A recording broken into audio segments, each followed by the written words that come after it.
The battle over who the Trump administration can deport and who it cannot deport continues. Today, a hearing is underway in Maryland for a man who was mistakenly deported to a prison in El Salvador. And this case has gotten attention all across the country for weeks now. NBC5's Christian Farr explains where this stands. Christian? Yeah, the government accused Kilmar Abrego Garcia of being a gang member based on an anonymous tip and the fact that he was wearing Bulls gear. Court documents show ICE agents used clothing choices and tattoos to identify accused gang members, including Bulls apparel.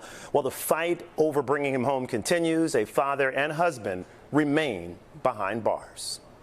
Based on the sensationalism of many of the people in this room, you would think we deported a candidate for Father of the Year. This afternoon, the Trump administration spoke out about Kilmar Abrego Garcia, the 29-year-old Maryland man who was mistakenly deported last month to the infamous El Salvadorian Terrorism Confinement Center. Abrego Garcia was a foreign terrorist. He is an MS-13 gang member. He was engaged in human trafficking. He illegally came into our country. Bring home Kilmar now! Supporters of Abrego Garcia gathered outside a Maryland courtroom where a federal judge was holding a hearing about his case. His wife Jennifer made an impassioned statement right before that hearing. Today is 34 days after his disappearance, and I stand before you filled with spirit that refuses to bring down.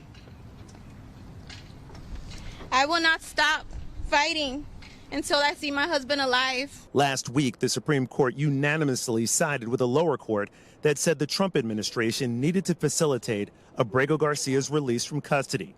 But the administration interprets facilitate to mean there is no need for the U.S. to initiate his return, only help if El Salvador decides to do so. This is international matters, foreign affairs.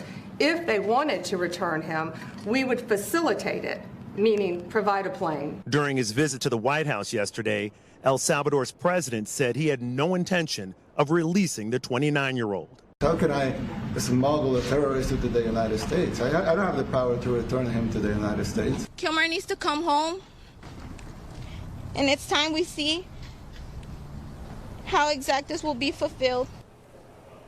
Now, today, the president also doubled down on a statement he made yesterday in the Oval Office. President Trump says he wants to send the most violent American convicts to prisons outside of the U.S.